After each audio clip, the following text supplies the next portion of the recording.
cɔkɔrɔba dɔ ko kitabu caman de b'ale bolo mais ko ale b'a fɛ ka kitabu ninnu fɛɛrɛ ou bien k'u kɛ wɔgɔfu ye ko juman ka ɲi u fɛɛrɛlen ou bien k'u kɛ wɔgɔfu ye juman ka ɲi bon fɔlɔ la kitabu ninnu lajɛ fɔlɔ yala kitabu minnu dɔ kitabu dɔ bɛ ala fahami ahli sunna wal jamaa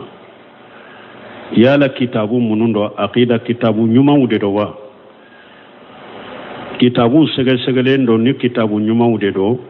n'u bɛ ahli sunna wal jamaa ka aqida ka la fahamu salafu salih ni fili t'u la bidiya t'u la n'a y'a sɔrɔ kitabu de do filiw de b'o la bidiyaw de b'o la kana olu fɛɛrɛ mɔgɔ ma kana olu di mɔgɔ ma ko waqfu ni bɛ taa tigi fili parce que bidiya kitabu fili bantiya kitabu bidiya bɛ kitabu min na a tɛ daga bɛɛ ko olu kala a tɛ daga bɛɛ kɛ olu kala mɔgɔw k'u yɛrɛ kɔlɔsi olu kalalen ma dɛ parce que u bɛ mɔgɔ fili dɛ dɔɔnikɛbaw ko mɔgɔ minnu dɔɔni sabatilen b'u bolo fili bɛ kitabu minnu na kataw bɛ kitabu minnu na bidiya bɛ kitabu minnu na dɔɔnikɛbaga sabatilenw de bɛ se ka u kala k'ara du k'u kan ou bien ni kataw minnu b'u kɔnɔ n'u bɛ se k'u dila u k'u dila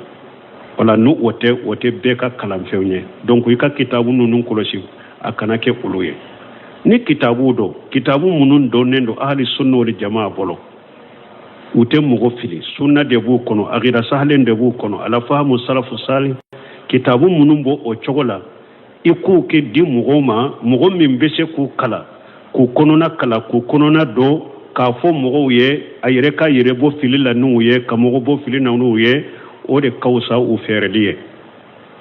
parce que n'i ye kitabu ɲuman di mɔgɔ min ma a b'a kɛ ka kala ka yɛrɛ nafa n'a ye sarakatun jariya de don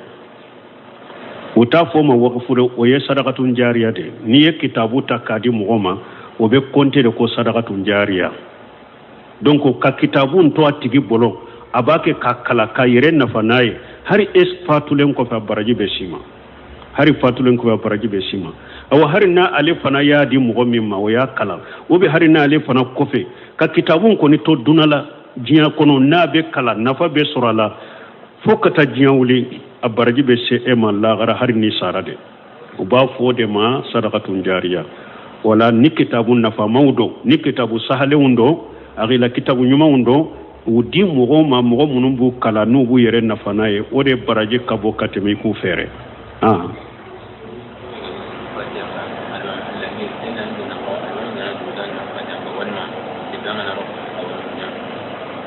bon comme min ye alimami kɔfɛ mɔgɔw e ka fatiya kalali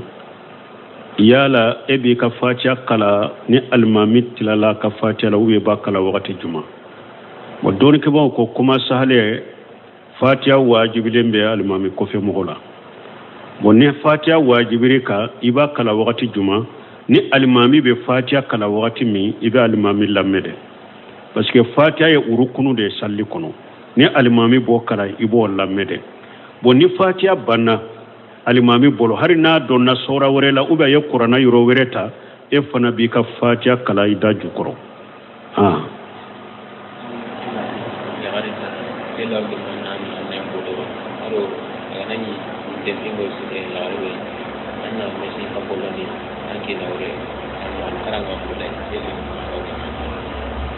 bon ko muso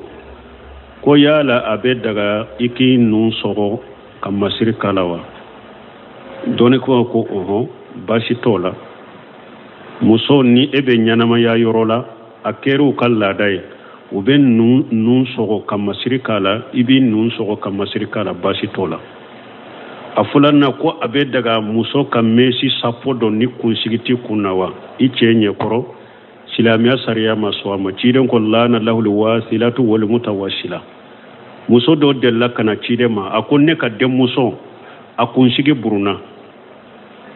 ayiwa a bɛ cɛ ɲini fana la kunsigi ta a kun na kunsigi buruna yala an ka si wɛrɛ tugu a si na wa ciden ko la a ko a kana kɛrɛ laana lahul wasilatu wal mutawasila donc a tɛ daga ewa minye ewa meshi ka sori i kunkusigila o te daga i ko ke ate daga i ka meshi safo fana nyini ko i bo de kunna nin togo de ko wasilu don ke bagaw bolo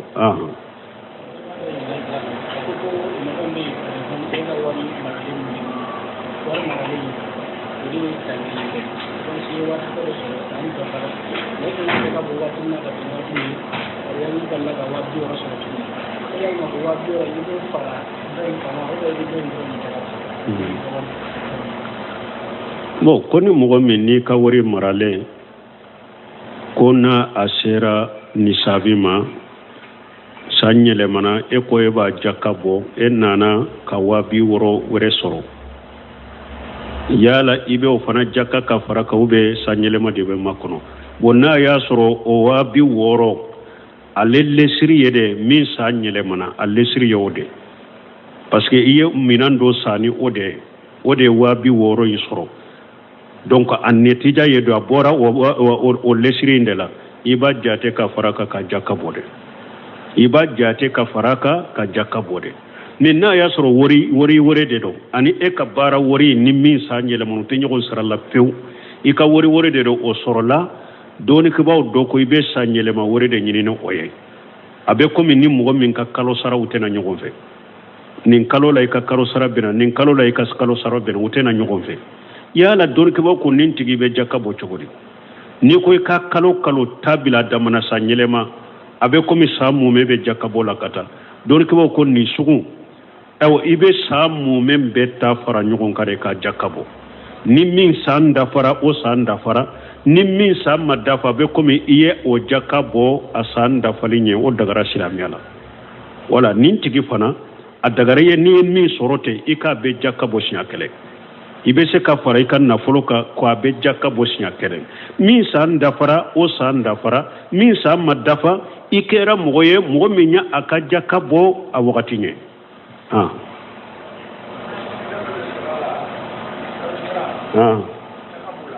ko jaka bɛ kalo sara la o ni kalo sara bɛ mara ni mɔgɔ min ka kalo sara bɛ mara san bɛ yɛlɛma a la a ye nisabi bɔ jaka b'a la mais ni mɔgɔ min ka kalo sara e b'a ta dɔrɔn i b'a de a k'i ka musaka de a tɛ mara jaka t'e kan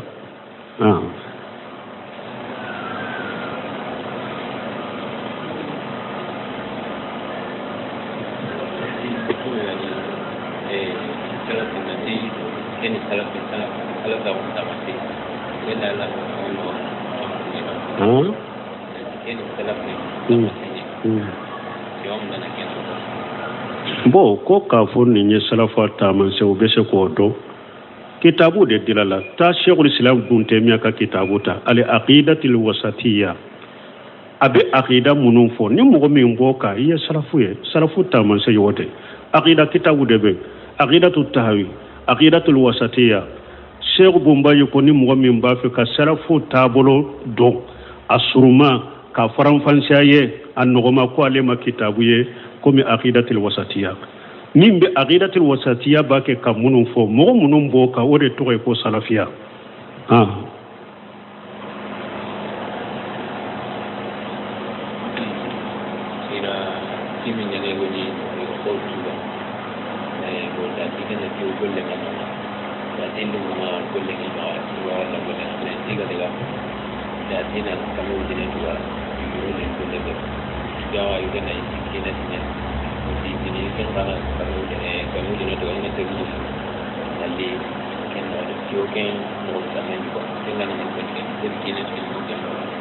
bon ni ye min ɲininka ko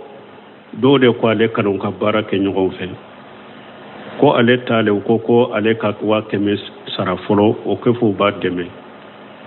dɔw ko ja kinɛti dɔrɔn an bɛ mun fɔ la anw tɛ kinɛti cogo dɔn o sugu a yira jamana ka faamaw la baara cogo min dɔn u k'a yira ni ko dɔ n'a kan ka sabati jamana kɔnɔ n'a man ka sabati an to o ɲɛ dɔn n'an bɛ kuma o kan ni yɛrɛ y'a dɔn i b'a kɛ ka nanbara bon i ma ɲɛ sɔrɔ min na da ma yɛrɛ b'o kan i ma la yɛrɛ b'o kan ciden ko si kɛra fɛn o fɛn na o to ye si ka tɛ baara cogo min na n'i ka nafa b'a la i ka t'o kɛ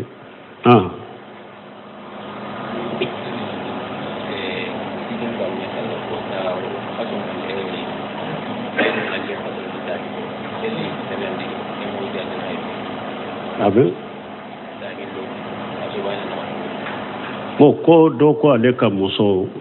ko aba ka kalo boye sinya fula kalo kelen kono awo be jate kalo boye kalo bo don jate haketala shawul sira bunte miya ko don jate hakete kalo bola ni ewa joli ko ni bila aborila komi kalo bo benila chogomi a don chayara o dogo yara o kalo bode do anani masinya fula kalo kelen kono abe jate kalo bode يشالونك عن المهيد قل هو أجا فاتجلوا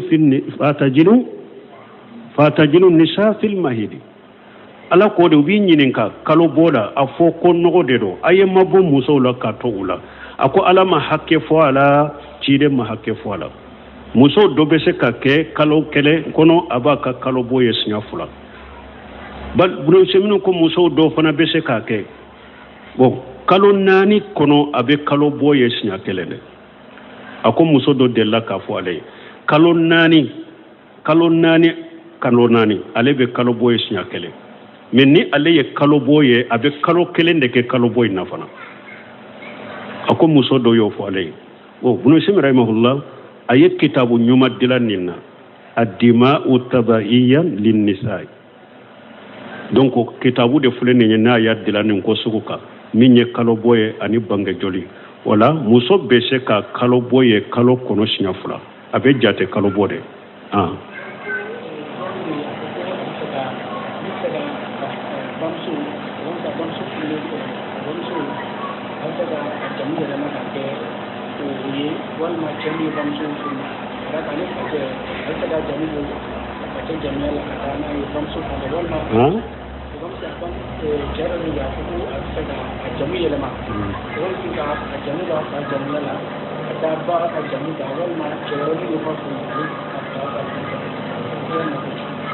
ko do ko ale ba fe ka aka jamuta afa ka jamu de bale ka aba fe ka ka fa jamuta kata aba muso ka jamula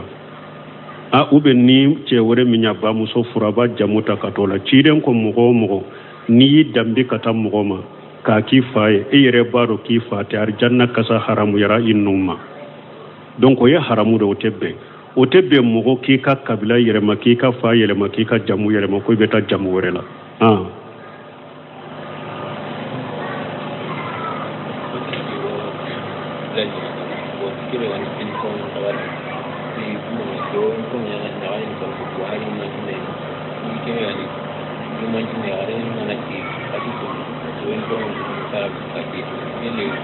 bon nunun jabi ube atanga kasete koro nyenena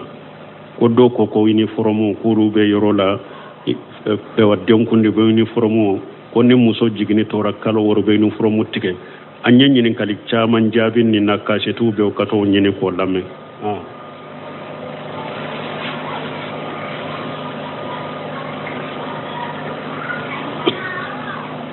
wala sharal mutuna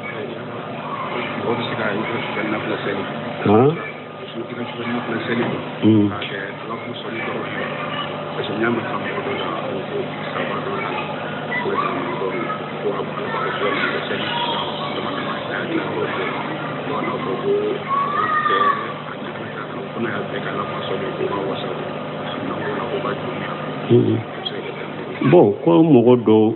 ko yala hadama de ka sufen nafila be se ka be ka allahumma salli wa ko parce que ko se bado nana cide ma ko nebe nka salli beke inka salli beke ka salli e ka ko cide ko bi wase ka hamila donc ni hadisa ta yira ka fo mo ko allahumma salli be fatiha nota na ya sur mo be cide ka di sawfa mu cide min yen nin fo ce o cide de ko la salata liman lam yaqra bi fatihatil kitab ciden ko sallite mogo yede ni ma fatiha kala ka sallida donc ce kambe duwawu yoro de la duwawu be ke yoro min nimbe salli ka ce kambo de la duwawu yoro ka sallila ne kala yoro utede kala yoro bu damade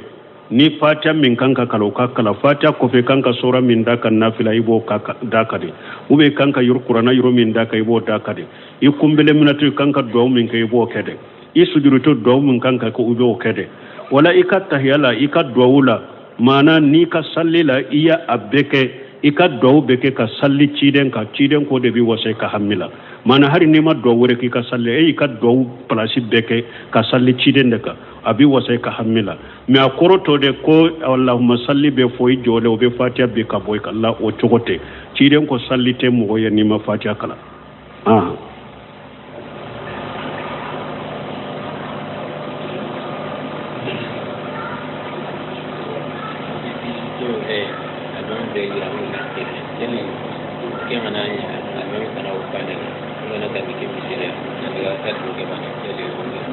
bo koni almami min kulusi